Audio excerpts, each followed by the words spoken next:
Você quer falar do quê? Da criação de personagem? Pode ser. Tá. Então eu vou começar, vai, primeiro. Tá. Ô, Akira, eu vou começar direto, tá?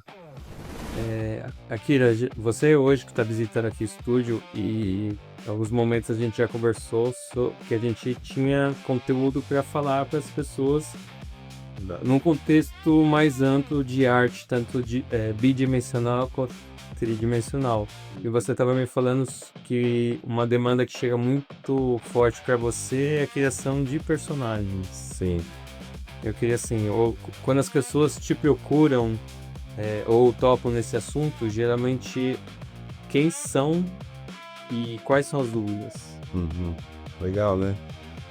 Ó, o que acontece muito é um pessoal que sempre leu quadrinho, mangá, assistiu desenho, anime e tudo mais, anime. E aí, essas pessoas têm a vontade de criar suas próprias histórias, seus próprios personagens. Eles têm várias ideias, inspirar-se em um monte de coisa, seja nas suas influências, seja nas suas próprias imaginações. E aí, algumas coisas que eles têm de dificuldade básica, algumas vezes é a coisa da anatomia.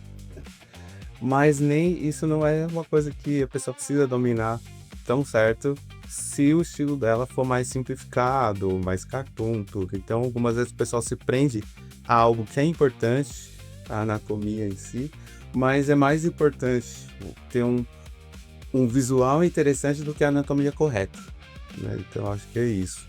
E outras coisas também que eu acho que deve acontecer no fato que você faz quando faz o personagem em 3D, que é querer colocar detalhes demais, que não que seja problema colocar detalhes, mas detalhes que depois não dá problema na hora de ficar desenhando várias vezes, porque algumas vezes, que nem, né, tem um exemplo clássico que era o Naruto, que tinha um óculos de abreador aqui em cima, e aí eu desenhei essa pessoa, putz, eu tenho que desenhar isso toda hora, vai dar mão trabalho, né? E aí topou pra uma bandana que era mais fácil, mais prático de desenhar. Então algumas vezes os personagens dos alunos ou o pessoal que me procura tem alguns desses problemas. Ou o cara acha que tem que arrumar a anatomia e não precisa, ou ele coloca uns detalhes que depois ele se complica na hora de produzir muita coisa em série, no quadrinho ou animação, né? Tá, mas agora até curioso assim, você percebe essa necessidade de estudo e de pensar lá na frente, hoje o Akira com o 40 a mais, ou você já percebeu isso há muito tempo? Na verdade foi com o tempo mesmo, né? E vendo na prática, né? As coisas que a gente faz, a gente quer colocar tudo que pode num personagem e depois acaba se complicando. Caramba, e outras, né? A gente vai só entendendo, né? Quando a gente é novo, a gente tem a vontade, mas não tem a técnica, né? Não tem a experiência, então comete muito erro. Aí, realmente, agora eu consigo ver porque eu já errei demais e eu já vi muitos alunos errando. Ah, e outra coisa que é legal ver, quando você começa a ver, estudar e acompanhar um artista que você gosta, né? Aí você vai olhando como que é o processo de criação dele. Quando você vê, você entende que ele faz vários, não seria um hack, nem truque, mas simplificações pro projeto dele, né?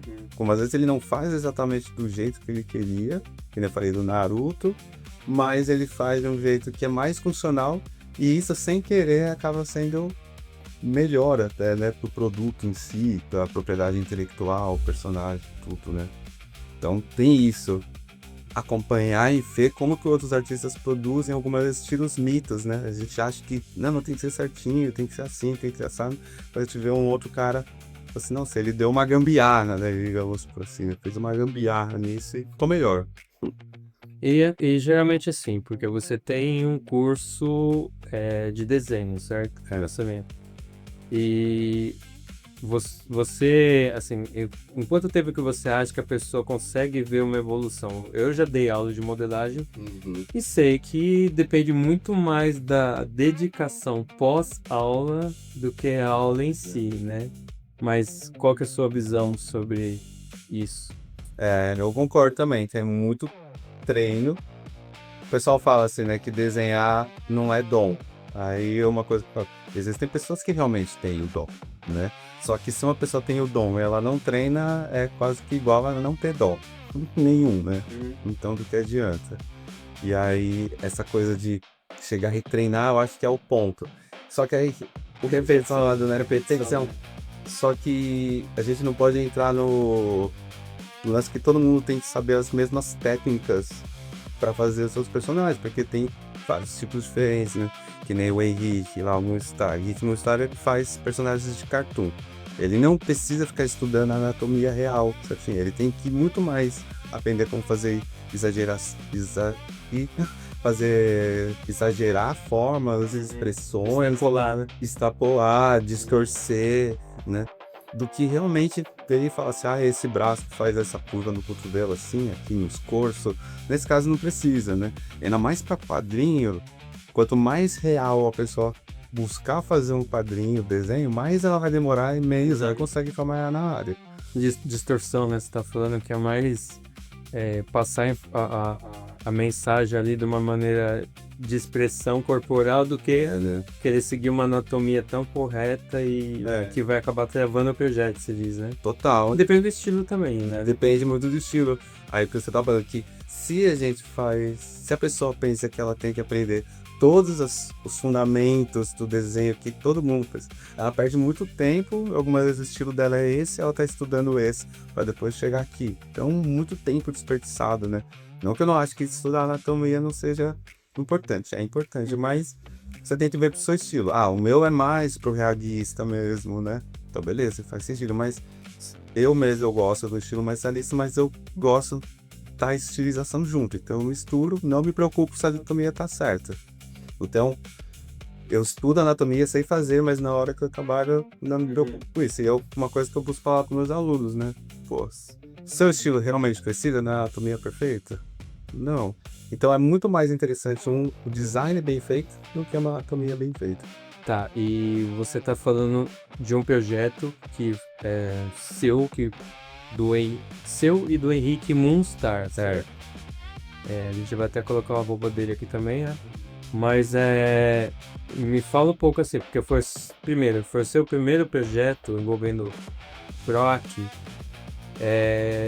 Quais foram as dificuldades que você teve em relação a isso e os ensinamentos e qual que é o seu parecer hoje assim, sobre trabalhar com um projeto que é viabilizado pelo PROAC? Esse é o primeiro meu de PROAC, né, que agora virou para o PNAP, né, que é o Aldir Blanc. Mas eu já peguei outras vezes editais, né, o edital O Projeto Vai, né, já peguei editais do governo com vendas de quadrinhos, né, com vendas grandes, tudo. Mas nesse do PROAC foi interessante. Por quê? Porque ele é voltado para quadrinhos mesmo, então específico para produção, e você pode fazer o seu projeto autoral, né? Você não precisa... Porque eu pego muitas vezes encomenda com a editora, que eles falam, precisa fazer um trabalho de uma adaptação sobre isso, adaptação do Shakespeare, adaptação desse livro, adaptação desse fato histórico, né? E aí quando você pega o PROAC, ou PNHB agora, né, você pode escolher fazer sobre o seu projeto pessoal, que é o caso meu e do Henrique, que é um projeto pessoal que a gente fez, e aí conseguiu o que a gente conseguiu. Aí deu certo de conseguir a verba e isso paga custos, né? Ele não deixa ninguém rico, mas pelo menos você tem uma motivação para tirar do papel e você tem a verba para imprimir. Então eu acho que isso é interessante. Aí você tem que fazer seu corre também de divulgação para vender, porque faz parte. Mas pelo menos o custo inicial que você teria, você já consegue arcar, então você não sai no negativo, você não tem o risco caso não venda, caso não vá bem, tudo, né? Vender vai acabar vendendo, né? Mas um ou outro, mas você vai saber, mas vai que o negócio flopa, você sabe que você não gastou o dinheiro para algo que não teve retorno, né? Então você não desperdiçou, você já tem isso. E aí, esse que é interessante, você conseguir ter a verba para fazer seu próprio projeto. Acho que isso que é legal. Não pensar em ficar rico com esse dinheiro, não dá. Sim, né? Era tocar um projeto próprio, principalmente. Chegou uma coisa que geralmente envolve o sonho do próprio autor ali, né? De viabilizar um negócio e ver ser lançado. Então, agora, como que você se informa sobre isso? Em quais momentos do ano que isso acontece? Como que acontece isso? Como eu faço parte de um grupo, né, de quadrinistas já faz um tempo, a gente acaba se informando. Então, quando tem o edital, a gente já manda lá no grupo, que a gente tem um grupo no WhatsApp também. Então, manda lá, ó, saiu as inscrições pro ARC, pro PNAB, saiu o edital aqui do Rumos do Itaú, que, por exemplo, o Marcelo, o Saravá e o André Freitas, eles pegaram o do Rumos, do Itaú Cultural, se não me engano era 100 mil, só que aí o do Rumos é interessante porque o Itaú Cultural fica junto com vocês, vai lá, orienta, faz toda uma preparação também, uma ajuda, não só porque não sei, isso, também tem. Então ajuda, tanto que nesse projeto que foi o que o Saravá e o André Freitas pegaram com o Rumos, eles ganharam até o Jabuti, né, de quadrinha. Então eles tiveram todos, eles me contando que foi o Itaú estava junto com eles também, foi interessante. Então, você vê que além da verba, eles ainda conseguiram um prêmio importante, né. Então acho que então, nesse grupo a gente acaba, né, mandando muita informação. E aí acaba que eu, por exemplo, pego essas informações e mando pro meu grupo de alunos, né? E aí, ó, pessoal, tá rolando. Tem uma aluna que já tá tentando agora, né, o PNAB, vamos ver se vai dar certo. Se der certo, é óbvio que ela viabiliza o projeto pessoal dela. Que eu acho que uma coisa que acontece com a gente é pegar muitos trabalhos com clientes dos outras pessoas que a gente faz com excelência, e a gente acaba não pegando os nossos, né? Os nossos próprios projetos, os nossos próprios personagens vão ficando. Então, quando você tem uma verba, você fala, putz, vou colocar. E aí, para saber disso, é bom que esteja com outros artistas que também estão ligados, né? Listas. Pô, e cada um dá a dica, né?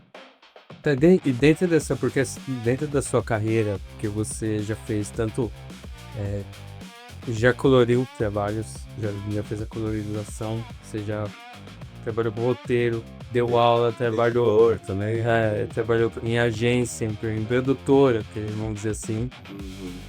Dentro de toda essa sua vivência, o que você passa de dicas ou ensinamentos?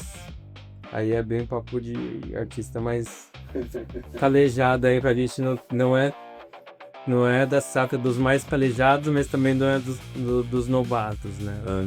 Dentro dessa mudança toda de mercado, o que você acha? O que você tem pra falar? Pô, uma coisa que eu falo pra quem tá querendo iniciar, né? Meus alunos perguntam direto, eu oriento assim. O lance do quadrinho pode dar dinheiro? Sim, ele consegue dar dinheiro, priorizar. Mas se você vai fazer com um trabalho pessoal, autoral, é aquela coisa que você tava falando. Pode ser que ele venda muito, pode ser que ele seja muito nichado. Então, poucas pessoas vão estar consumindo, mesmo se ele for de alta qualidade. E aí, isso, então, financeiramente pode ser algo impeditivo, né? Só que, com o tempo, se você ficar bastante, se seu trabalho for bom, você vai conseguir ter uma base de fãs que eles vão conseguir ir consumindo sempre o seu trabalho e te manter. Mas, até lá, se for a sua ideia, o que eu falo? Começa fazendo seu trabalho independente, faz os seus personagens, faz histórias curtas, coloca na internet para que as pessoas já vejam. A pessoa fala, mas e direitos autorais? Não tem problema, se você colocou na internet, Instagram, tudo, ele já serve como proteção, né? Porque você colocou agora, lá, começo de... Registro de data, né? Se diz, né? Porque aí, então, as pessoas têm muito medo de colocar o personagem à prova, as histórias à prova na internet, porque acham que alguém pode roubar, sim, facilmente. Ah, mas eu não registrei. É bom registrar? É lógico que é bom. Mas no começo, só de você postar o seu personagem, você já protegeu. Parece contra-intuitivo, né? Você vou postar na internet, eu tô protegendo meu personagem, sendo que qualquer um pode pegar. Não, porque se alguém pegar e utilizar, você consegue provar que o seu post tinha sido, por exemplo, né? Abril de 2026 você fez o post do personagem. Sim, dentro de uma plataforma que ela não tem como editar isso depois. Isso, sei o que dizer. E o importante é colocar em mais de uma plataforma, porque a gente não sabe se a plataforma do Vai embora depois, Se a pessoa colocou no Orkut, já era. Ela perdeu esse registro, né? Então, precisa estar em algumas plataformas. Então eu falo, faz o seu personagem, faz histórias curtas com ele e vai lançando. Vai fazendo, vai fazendo. No começo não vai dar dinheiro mesmo. Isso que eu acho que o pessoal precisa entender. O quadrinho autoral no começo, ele não estoura, né? É que nem uma banda. Tipo, uma vez o cara bem que a banda estourou, mas tem 10 anos de estrada de coisa que não deu certo, né? Sim. Então, acho que esse é o ponto. Outra coisa, a gente tava conversando, tanto que você quando vem aqui frequenta o estúdio, a gente tava fazendo um paralelo do seu tipo de trabalho com o meu. E uma das coisas que eu te falei, e eu falo desde a época que eu dava aula no SESC e na Conta, Academia de Artes, que é na Vila Mariana, quem não sabe. Mas é que a pessoa para modelar, fazer modelagem 3D, precisa de um fundamento muito bom de 2D. Então, assim, não tem como pular essa etapa. Geralmente as pessoas acham que vão chegar lá sem saber nada e já começar a modelar sem ter uma noção de 2D. Realmente vai fazer alguma coisa, mas não vai ter o 2D na bagagem. É um salto muito grande. Vou te falar assim, que como desenvolvimento até de carreira profissional é essencial. Não precisa dominar, mas você precisa ter uma noção. Eu, por exemplo, quase nem desenho mais mesmo, sinto falta. Mas eu realmente o 2D é importantíssimo, tanto que eu vou até a gente colocar algumas artes aqui mostrando como até antigamente as correções do 3D vinha pra gente através de registros 2D, tanto de observação quanto na época, por exemplo, da Disney, que tinha umas fotos, fotografia normal revelada, a gente enviava pra Disney, depois de semanas, meses, voltava a fotografia com papel vegetal em cima e com os desenhos em grafite azul do pessoal dos estúdios da Disney fazendo as correções da modelagem, o que é as observações. Eu queria saber também assim, tudo isso foi para contar um pouco da história e também para te fazer uma pergunta. Quando você está desenvolvendo um personagem, você também faz esses estudos 2D? Você tem que fazer esse reverso em comparação a mim, por exemplo, porque, querendo ou não, a minha etapa é como se fosse voltar um pouco para poder fazer a modelagem boa. E o seu talvez seja para criar o personagem pensar lá na frente como que ele pode desenvolver. Se tem essa preocupação? Antes eu não tinha, não. Mas, porque como trabalhei sempre muito no 2D, tanto para quadrinho, ilustração e animação, né? Eu faço muito 2D. Nunca fiquei pensando se ele daria certo no 3D, né? Isso é uma coisa antes minha. Só que aí depois eu comecei a trabalhar com cenografia. E aí eu já tive que começar a pensar em coisas que realmente o cenário funcionasse e ele se mantesse. Ele não ia cair porque eu fiz um negócio que tava aqui pendurado e não teria força para pendurar. Então isso foi umas coisas que eu comecei a pensar para ter que ficar. Eu falei assim, não, só tem uma bola aqui que vai ficar muito legal, mas onde que vai prender isso, né? Tal. E agora que a gente fica fazendo os trabalhos juntos, e aí pega lá do 2D e eu vejo você modelando, eu vejo o quanto que algumas coisas que eu pensei, nossa, isso daqui funciona em 2D, mas não vai funcionar em 3D, né? Então, hoje eu penso mais. Agora eu chego a pensar, isso aqui talvez tá muito fino, não vai aguentar muito. Isso aqui tem um detalhezinho que depois, quando transformar em 3D, não vai ser muito legal. Mas isso não é uma coisa que eu pensava antes. Que eu colocava um monte de detalhe e tal. Mas depois trabalhar assim, ver eu começo a pensar, melhor não deixar esses detalhezinhos, sabe? Agora me fala, eu vou continuar, mas só um parênteses aqui. Me fala que você me falou lá atrás hoje quando eu tava lixando uma peça. Que você pegou e falou o seguinte, nossa, dá Não, eu tava fazendo negócio.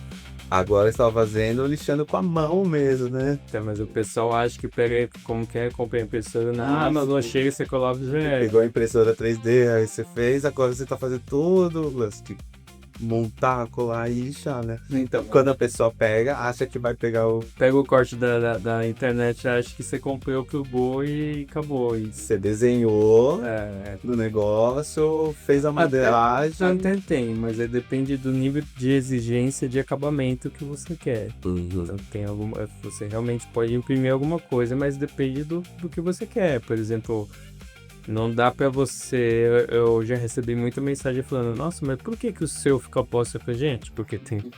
Que eu não fiz, só não, não fiquei dependendo só da impressão, né? Mas agora voltando pro assunto que eu falei agora há pouco com você.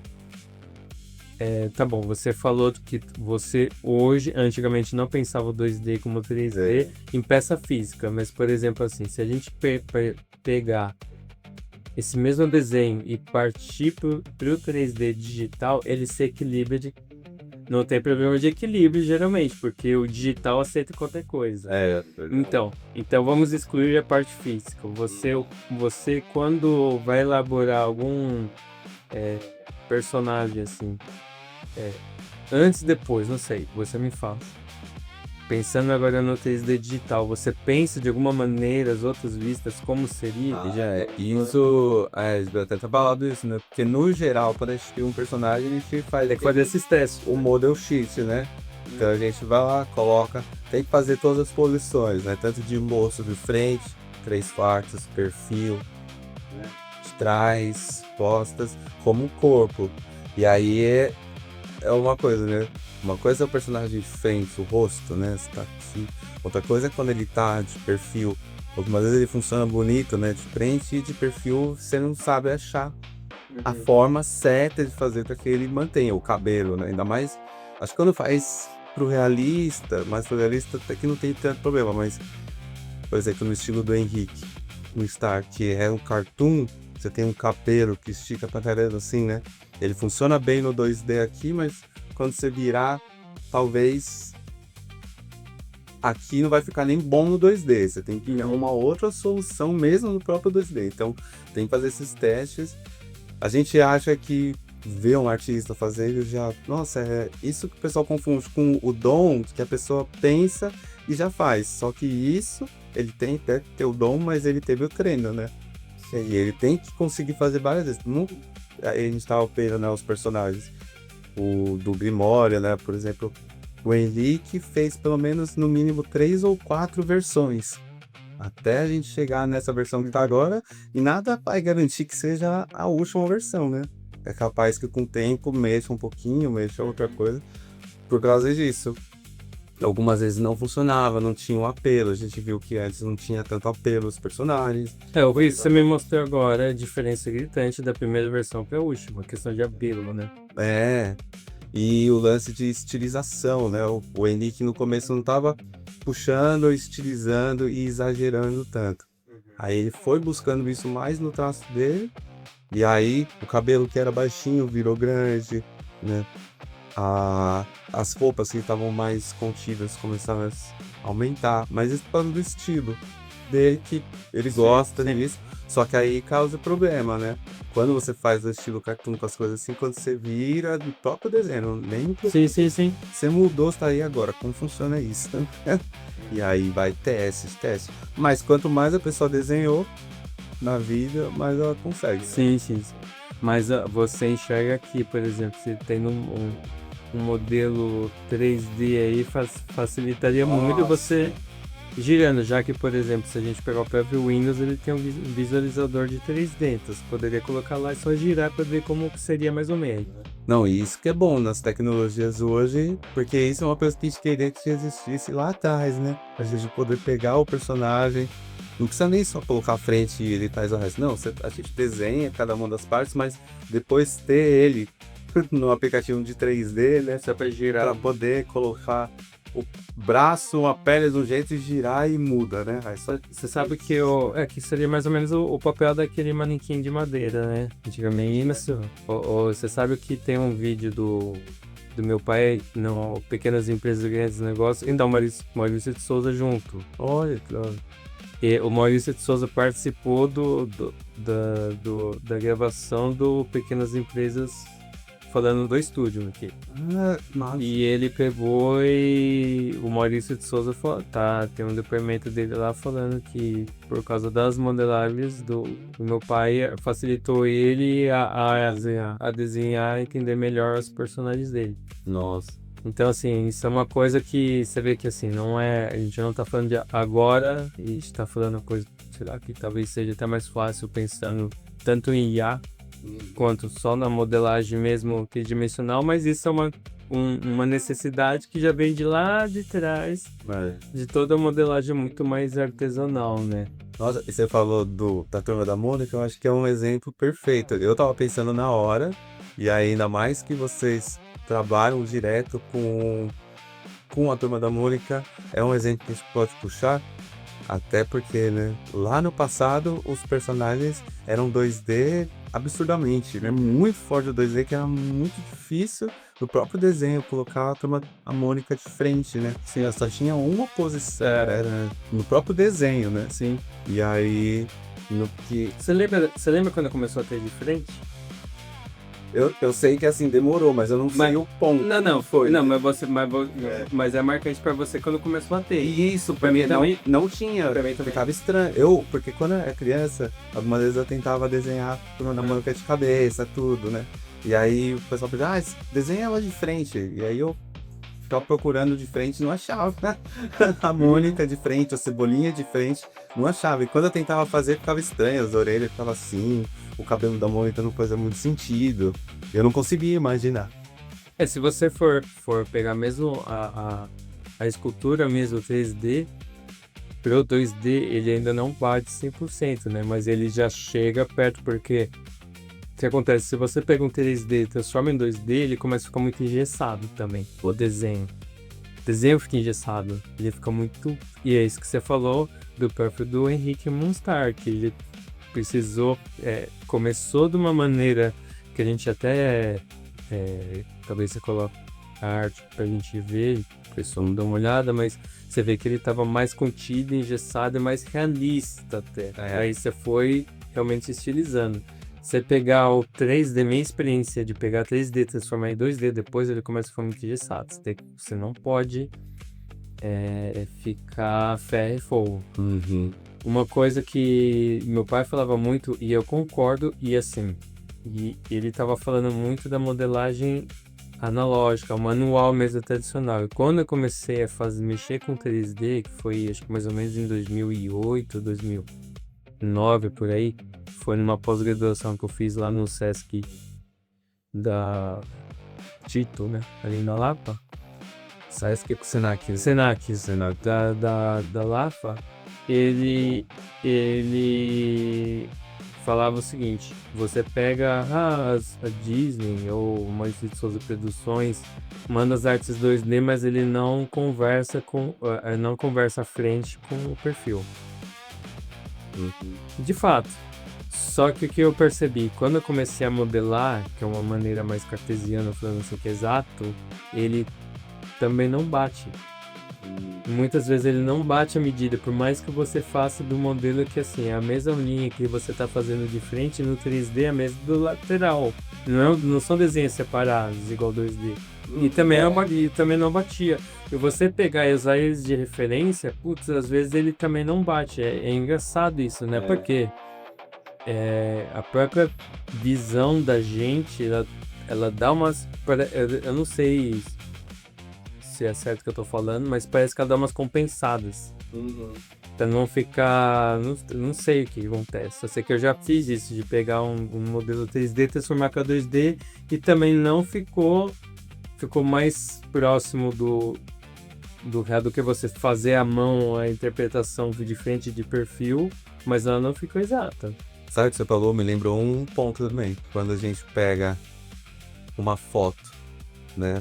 Vou fazer o personagem, uma coisa que eu faço muito, eu falo, pessoal, tira a foto de você mesmo, ou você pede para alguém que tenha os tipos que você queira, e pede para fazer a pose. Aí você tira uma foto. Se você fizer a imagem igualzinha a foto, ficar duro, né?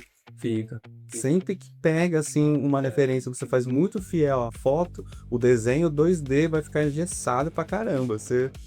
Ou você tem que mexer um pouco, né? Você tem que estilizar, mesmo que você vai fazer real, precisa estilizar. Se você usar a fonte só de fotografia, vai ficar estranho. Alguma coisa vai falar assim, eu fiz certinho, mas tá errado. Mas tem alguns pontos também que eu faço uma observação em relação a isso.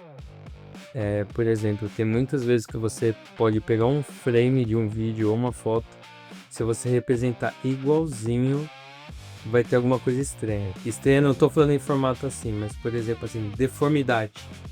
O corpo às vezes deforma de um jeito que ele é tão rápido que a gente não percebe, então passa batido. Quando você pega, é igual você pegar, por exemplo, vamos supor, uma fotografia de um cara que estava jogando basquete e jogou a bola no rosto da outra pessoa e bateu.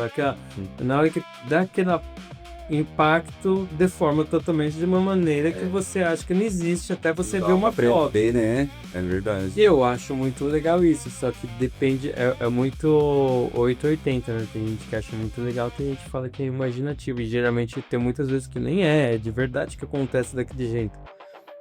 Então, isso é uma coisa que eu acho que é muito legal quando eu penso em escultura, por exemplo, porque esse é outro ponto que eu ia falar. A escultura, como uma arte 2D, por exemplo, não estou falando uma arte seria gibi, porque é uma arte sequencial onde você pode simulando movimentos que está acontecendo. Mas quando você pega uma capa, uma ilustração ou a própria modelagem, sempre falo assim, gente, precisa estudar muito o corpo fala para falar tanto sobre as linguagens, quanto também assim e isso que você falou, de pegar uma referência, mas às vezes estilizar e extrapolar, porque você só tem um momento para passar aquela mensagem. Então, às vezes se você está fazendo a pessoa com confiante, você tem que realmente exagerar muito para ele passar confiança. Porque você tem que realmente naquela tô falando de escultura, naquele momento, naquela peça, você tem que passar isso. A partir do momento que ela tá feita, voltar para corrigir é pior retrabalho, né? Então, eu vou te dar um exemplo assim. Eu lembro que quando no estúdio tinha que modelar personagens heróicos, tinha modelador que pegava e fazia o personagem do jeito que vem a referência. E eu sempre fazia, e era uma coisa que eu reparava muito pelos quadrinhos, inclusive, porque eu sou muito 880, eu fui muito leitor de muito quadrinho, e no dia que eu falei, chega, eu parei com tudo. E já parei fazer uns 26 anos que eu parei, nossa.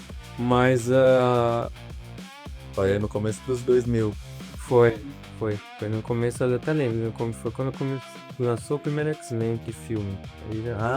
Foi em 2000 mesmo, começou essa onda de filmes de super-herói, em 99 ou 2000. Caramba, faz tempo, hein?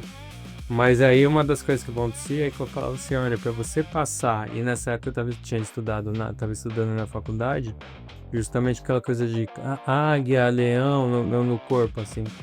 E pra passar a sensação de heróica, tava modelado assim, era só você pegar, deslocar o eixo do ombro para trás. É só seguir.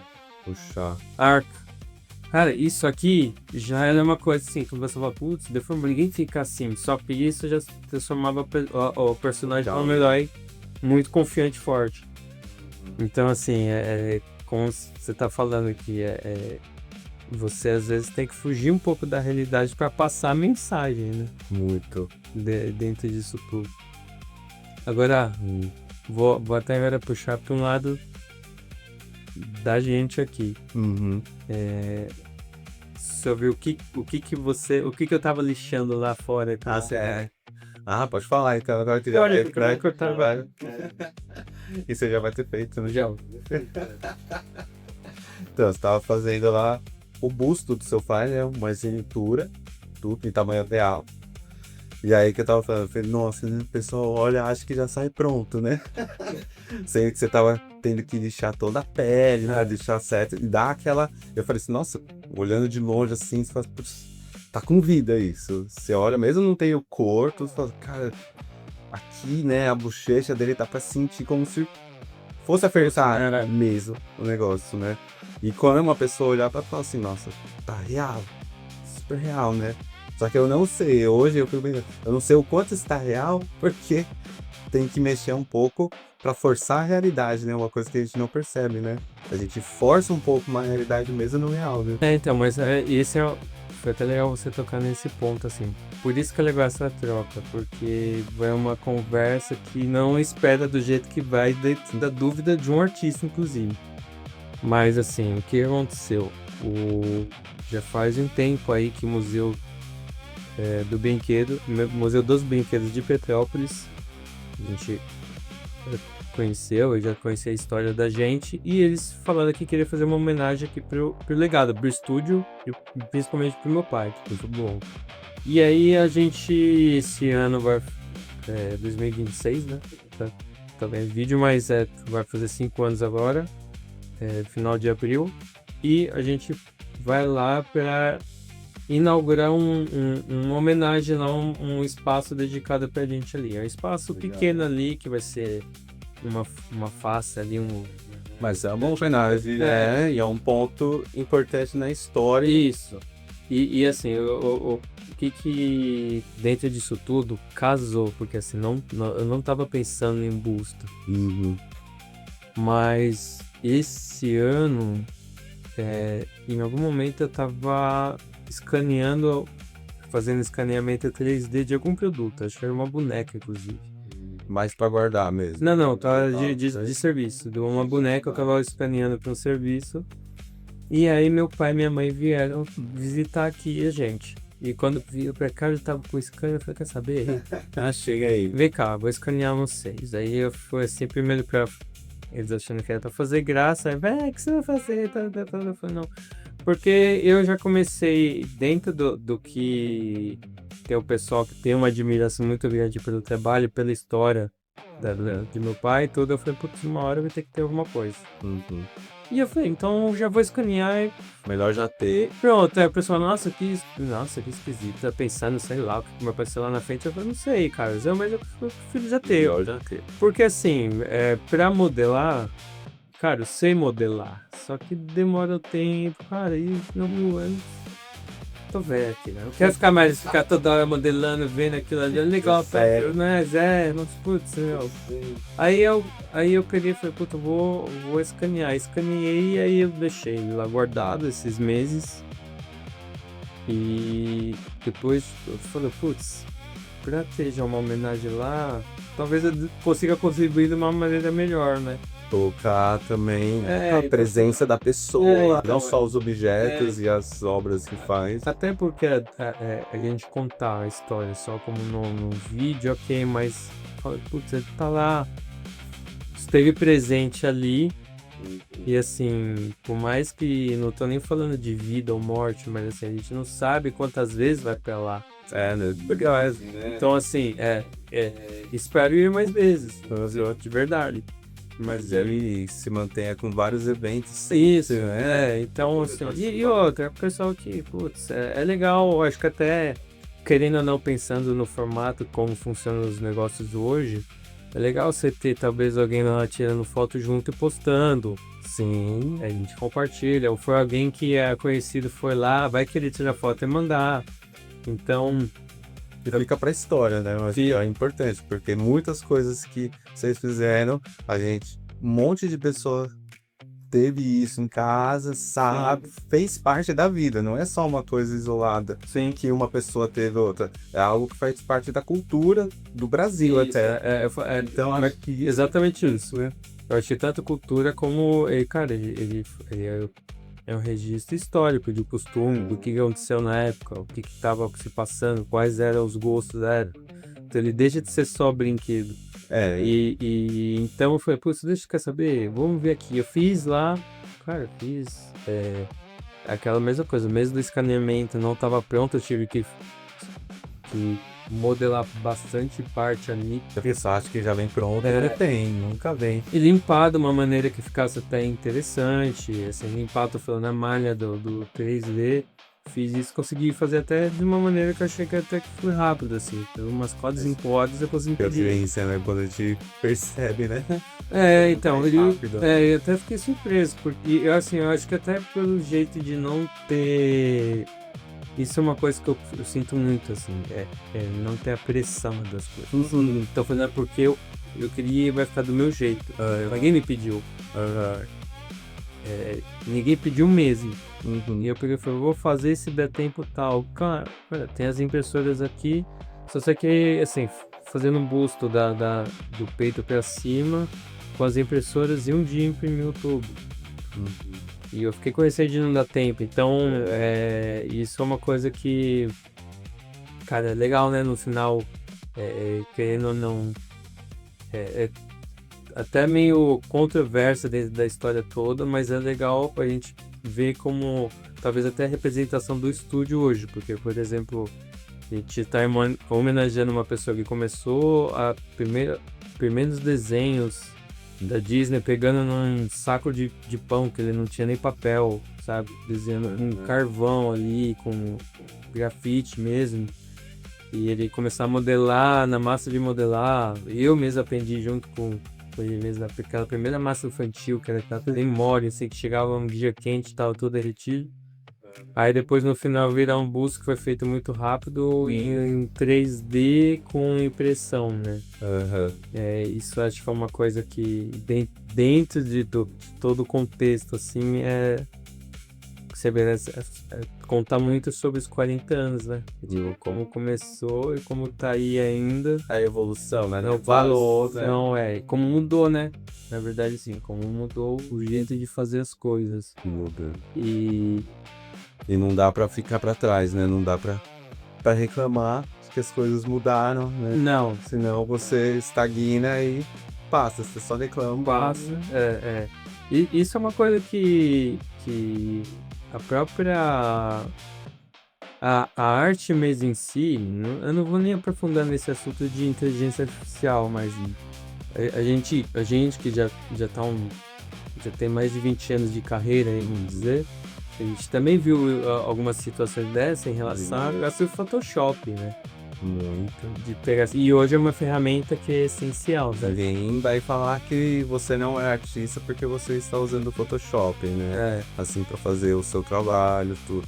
Mas, a gente conversa, né? Eu lembro quando eu era novo, tava lá com meus 18, 19 anos mexendo no Photoshop e a galera mais velha reclamando que esses jovens agora usam Photoshop e faz qualquer coisinha lá de efeitinho e eles acham que tá bom. Mas por exemplo, assim, que a gente, eu falo que ninguém sai e consegue escapar da IA, porque se você tá usando um celular hoje, se você usa um Google, vai pro Google, você pesquisa, ele já automaticamente te dá uma resposta no modo IA, além da resposta normal. E a modo IA geralmente dá uma boa filtrada, ele dá uma boa resumida das coisas do que você tá procurando. E o próprio Photoshop hoje em dia já tem bastante plugin das coisas de IA, né? Não, até no lance, por exemplo, simples, né?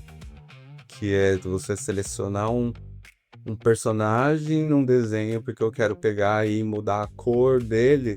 Antes a gente tinha que ir lá na mão no Photoshop, né? Ou dando pontinho ou circulando. Hoje você clica, ele já identifica o personagem, pá, e já seleciona e recorta pra você e te dá o fundo, né? Porque ele já consegue identificar objetos, formas, você só clicou e fez, né? Então, se você tá usando o Photoshop e você usou a ferramenta de seleção automática, você vai dar uma IA, o lance, né? Então não tem como fugir hoje, né? A gente fala, né? Que tem que ter a regulamentação, tudo, assim como a gente fala que tem que ter das redes sociais, porque tudo precisa de uma fiscalização, né? Assim como tem remédio, como tem cerveja, a pessoa, mas cerveja, bebida alcoólica faz mal, mas se não tiver uma fiscalização, a pessoa pode beber lance veneno. Então, qualquer coisa precisa de uma fiscalização, normal. Então, eu acho que existe a pauta da discussão, mas eu acho que assim, é algo que sempre tem que ser pensado em qualquer coisa que acontece, né, no mundo, qualquer coisa que é criada, você tem que pensar também nas coisas, porque uma faca pode ser usada para cortar alimento, pode ser usada para atacar, então tem que, tem que prever as coisas e saber, né, fiscalizar e balizar, né, porque o grande lance é como que a pessoa vai usar isso, né, então a gente não pode deixar também que as pessoas sigam a sua própria ética, que a gente sabe que não é todo mundo, né? Mas Akira, deixa eu te perguntar outra coisa. Primeiro, como que você enxerga, vamos uma coisa mais ampla, o mercado criativo? isso, Como que, e o que é pra você, como funciona, o que você vê, qual é a expectativa, sei lá. Fala, o que você acha do mercado criativo? eu acho que dentro, assim, do lance global, mundial, né, a gente já sabe que o ser humano faz parte, que o ser humano precisa de cultura para ser humano, né? A gente tem a comunicação, a gente tem a linguagem e tudo isso para que a gente gere uma cultura, né? Então, a arte é cultura. O ser humano precisa disso. Agora, como que a gente junta isso pro mercado, né? Acho que assim, nunca o ser humano vai parar de consumir arte. Isso é impossível, né? Agora o pessoal fala, mas como que o mercado vê isso? O que eu vejo, a gente consome aqui no Brasil, né? Pensando global, todo mundo precisa de arte, a gente vai como ser humano consumir sempre, não tem jeito. Agora, pensando no Brasil, a gente pega muita coisa de fora e consome, né? Então, Pokémon, que a gente já falado, Mario Bros, Sonic, né? Tudo quanto é coisa, Marvel, DC, a gente pega muita coisa de fora, né? Então, seja dos Estados Unidos, seja do Japão, da Coreia do Sul, né? Da França, tudo faz. A gente pega muito ainda coisa. Então, pensando que o Brasil é um país de tamanho continental, existe muito público, a gente vê que as pessoas estão consumindo. Porém, aqui no Brasil, mesmo sendo tão grande, tendo tanta riqueza, a gente não tem um mercado em tantas empresas que produzem. Até historicamente, né? Foi muito isso. Pega da Disney tá dando sucesso, já pega lá que tá certo aqui. Então, acho que aqui no Brasil, o único, não o único, mas o mais forte que a gente tem é o Maurício de Souza, que conseguiu consolidar a produção intelectual, né? Produtos intelectuais, marcas, personagens e transformar isso em produtos que rende um império absurdo. Só que ele é meio que a nossa referência máxima. A gente não tem tantos outros brasileiros que foram seguindo, tentando criar seus personagens e fazendo vários. E aí a gente sempre elogia no meio, assim, o Maurício de Souza, porque ele soube pegar personagens estilos de histórias que estavam fazendo sucesso no mundo, só que ele não pegaram e falou assim, eu vou fazer uma cópia disso. Ele falou, deixa eu ver aqui no Brasil o que eu posso criar de personagem assim. E por isso que ele conquistou, tanto que ele é um dos caras que mais tem personagens, né? Então daria para vários outros artistas conseguir fazer isso também e ter venda, porque a gente sabe que Turma da Mônica vende, Menino Maluquinho vende, Pokémon vende, então a gente tem um público no Brasil, só que a gente não tem empresas para fazer, porque muitos não querem arriscar o dinheiro, porque eu acho que é isso, né? Acho que a gente sempre conversa. O lance do mercado criativo, o que acontece? A gente pode fazer um personagem que ele é muito bom e ele ser um lixo. E um outro também que é bom, ele estoura. Aí você fala, os dois são bons. O que aconteceu para que um estourasse e fizesse muito sucesso e o outro não? Não dá para explicar muitas vezes, né? Sim. A gente consegue falar o que pode ter um personagem bom, tudo mais, para ele estourar, não dá para saber. Então, um dos trunfos do Maurício de Souza, né, pegando ele como uma referência para que as pessoas também possam visualizar o que está sendo falado, né, com alguém palpável. Ele tem muito mais de 100 personagens, né? Não sei quantos personagens, 100, 150, não sei se passa de 200. Nossa, lembrando, também que foi, mas era um número absurdo, Muito grande. muito maior. Então o pessoal fala da Turma da Mônica, mas ela não é nem 1% da quantidade de personagens que ele criou. E os outros personagens? Sim. Por que não vingaram? Tipo, o Ben é um que vingou absurdamente, todo mundo gosta, né? um astronauta também e tal. Mas se a gente pega lá a turma do Peradinho, é muito boa, eu adoro, mas não é o mainstream dele, né? Se a gente pega alguns personagens lá, não vingaram tanto, ele descontinuou tudo. Então eu acho que esse pensamento, aqui no Brasil, a gente tem que ver que tem espaço para personagens brasileiros, só que a gente não tem empresas que apostam. Por quê? É mais rentável e seguro você pegar um Harry Potter que já fez sucesso e você comercializar aqui. Você fala, pô, deu sucesso lá. Agora a gente pode fazer um personagem que dá certo e outros 10 que ficam assim, muito bem feitos, porém num limbo do mainstream, né? Então não dá um retorno financeiro.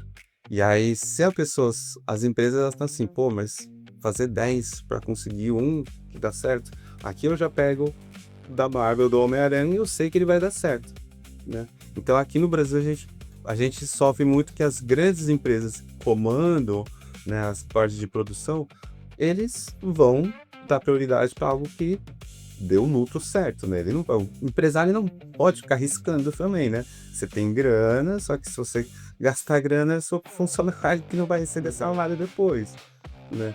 Então, eu entendo, né?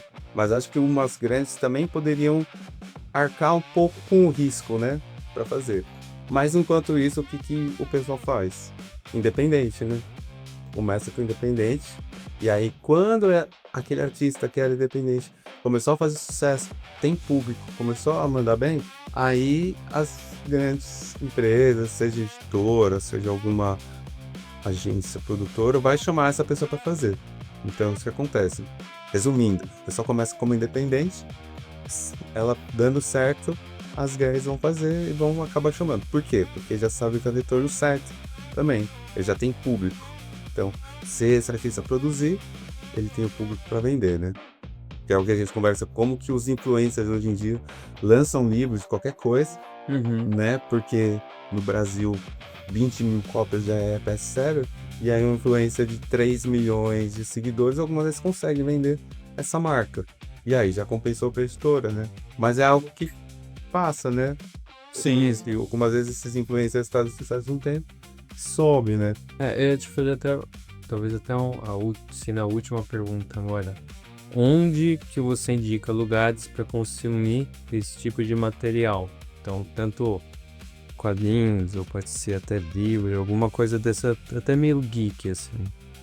Quais lugares você indica? Eu acho que a pessoa tem que... Lógico que a internet tem, né, os recursos muito bons. Então, ir atrás, né, dos eventos que estão acontecendo. Eu acho que eventos como o CCXP, né, o FIC, que é o Festival Internacional de Quadrinhos, é interessante para você ver os artistas brasileiros aqui, o que eles estão fazendo. E você fala, putz, isso é legal, isso é legal. Eu não gosto de culpar o público, sabe? Falar assim, o público deveria se interessar mais. Eu acho que a gente também pode fazer um esforço, né, de criar algum tipo... É lógico que a gente faz isso, a gente sempre tá pensando, né? Mas é isso, eu acho que a gente tem que continuar esse pensamento de como chegar melhor no público, que a gente sabe que existe, só que a gente fica pensando muito, né, de chegar como chega, e muitos artistas querem só produzir a arte, né, não quer divulgar, o que eu também entendo, que o artista ele não quer ficar fazendo toda a outra parte, eu entendo disso, né, é trabalhoso, é uma outra aptidão que a pessoa precisa desenvolver, né.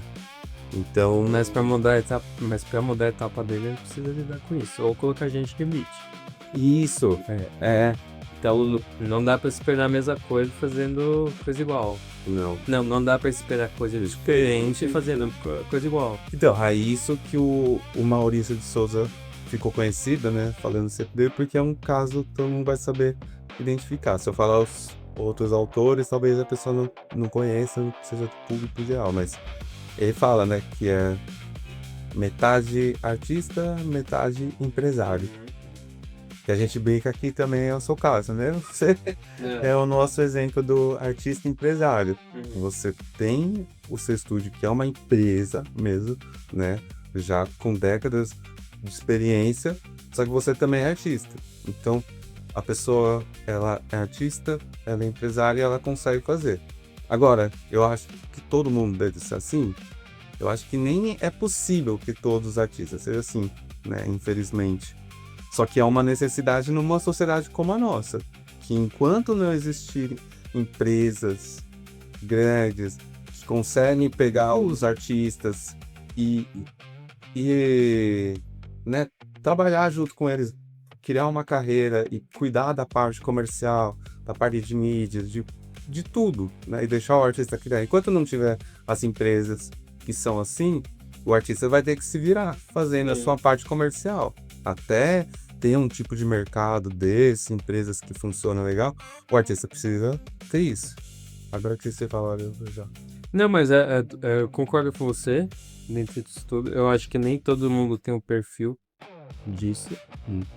Eu acho que tem muito apego e rigidez no perfil de vários artistas.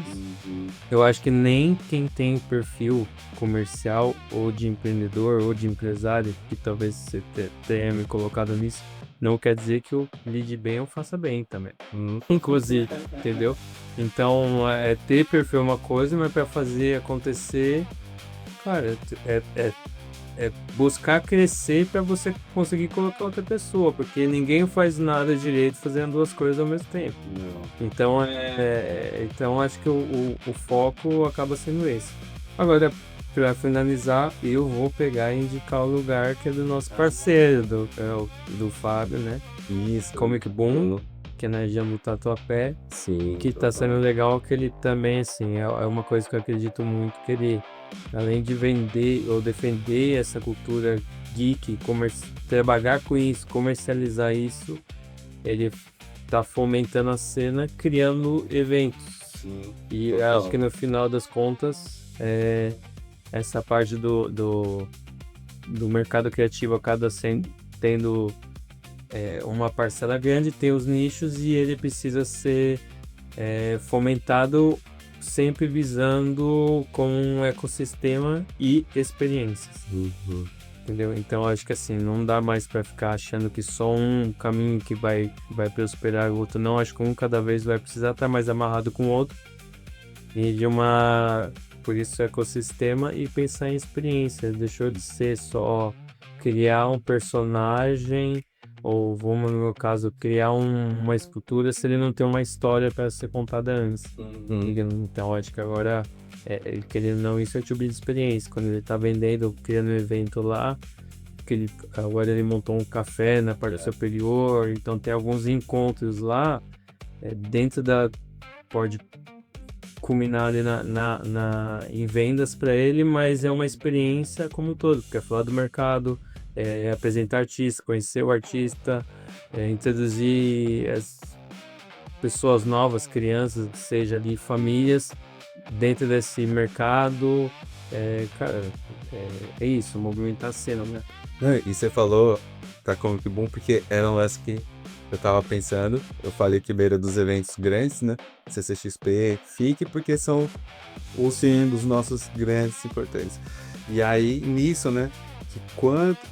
Acho que uma coisa que a CCXP trouxe aqui no Brasil, que ajudou muito os quadrinhos, é colocar o Art Alley, que agora muitos eventos que a gente pega, que não são necessariamente de quadrinhos, o pessoal faz um beco dos artistas, né?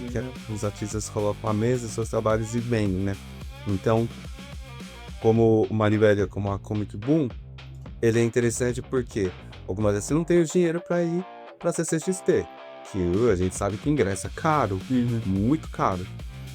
Mas você pode encontrar os artistas que participam na CCXP, né? Assim como o grupo que a gente faz parte, então você pode encontrar o pessoal lá como o Jefferson Costa, né? O Roger Antônio, o Rafa Lobosco, que faz lá para fora as coisas. Você pode encontrar sem ter que pagar muita grana para ir no evento, e vai ter um evento lá de graça. Você vai conhecer, porque eu acho que a gente conversa muito sobre esse ponto de que, por mais que a internet seja boa e consegue conectar, a presença física no lugar, conversar com as pessoas, né, presencialmente faz uma diferença absurda, né?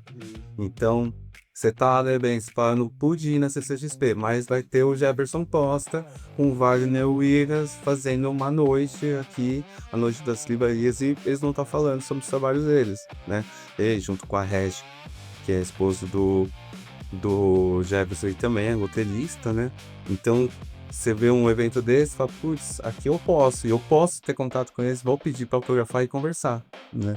E é pra você ver a pessoa de verdade, consegue. Então, eu acho que você tem os eventos grandes, mas esses eventos, as livrarias e eventos menores, pequenos, que não porque são menores não são bons, eles só são... Isso, mas eu faço coisa muito com comércio de bairro, você pensar em restaurante mesmo, assim, hoje que tem muito perfil de culinária, de experimentação de bairro. Cara, por exemplo, aqui a região do Ipiranga mesmo tá cheio de comércio pequenininho ali, que é uma alfaiataria pequenininha, uma loja pequenininha de roupa tal, e outra lá, e tem um restaurante tal, e tem um café que é francês. Cara, isso não querendo ou não, vamos supor, você pega num roteiro, isso é uma coisa que também falta um pouco. Ter esse roteiro mesmo assim, que lá fora tem mais, um guia assim, fala, olha o roteiro daqui do bairro, tal, então vai lá, olha, você pode tem tal coisa, o roteiro sugerido, vai lá no bar do Zé, depois vai lá na cafeteria tal, e de lá vai na livraria tal, vai lá na loja lá de quadrinhos, de tal, cara, isso é uma coisa que são, por isso que eu falo que talvez falte um pouco essa maneira de enxergar como uma experiência dentro de um todo ali, porque às vezes você pode ser a própria novela Comic Boom, você pode ir para comprar ou você pode ser só uma passagem, você tá por lá, você fala, olha que legal, dá oportunidade de conhecer, você entendeu? Então acho que falta um pouco disso. Aqui acho que é isso, vamos encerrar esse vídeo aí. Boa, velho. Falou. Valeu, conversa. Ó, Candê está, você que vai prosperar, hein? Falou. Isso aí. Foi quanto tempo?